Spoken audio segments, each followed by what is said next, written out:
I am going to give you a quick overview of my projects for the week. I decided to make 2 different choice boards for 2 of my very different special ed kids this year. So the first one is on a binder. It's for a little guy named Max.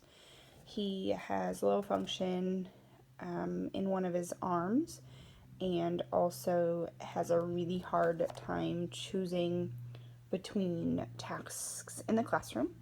He also struggles with doing non-preferred tasks, so on the front you'll see first and then.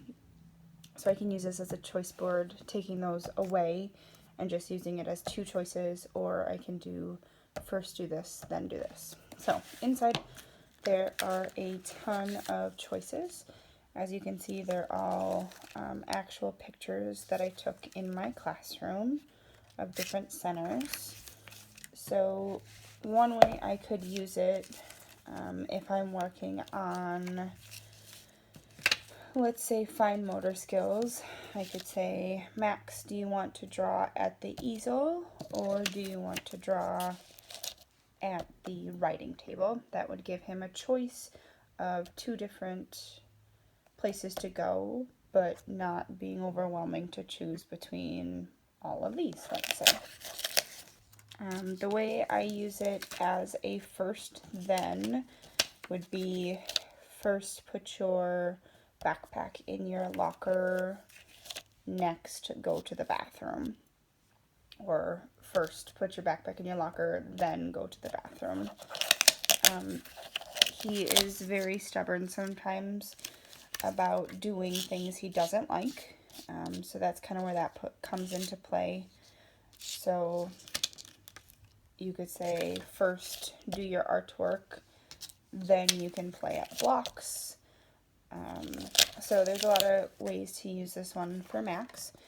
And my other choice board that I decided to make is for a little girl who didn't talk the first 3 years of her life because she didn't hear, and parents didn't realize she had a hearing loss. So she has kind of her own language. So the biggest thing I'm working on with her is just language skills. So you'll see on hers, I put the words for each center to help her not only see the letters, which she knows almost every uppercase and lowercase letter, which is awesome for the age of 5 and 4. And then also, they're real pictures, and it kind of shows different places in the classroom.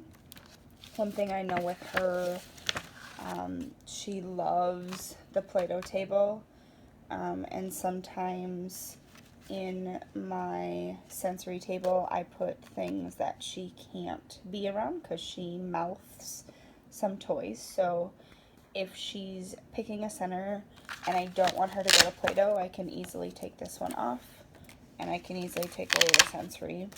Another way that that's really nice for me is if the writing table is full by the time she chooses, or when she chooses a different center, I can take the writing center off because there's already 2 friends there.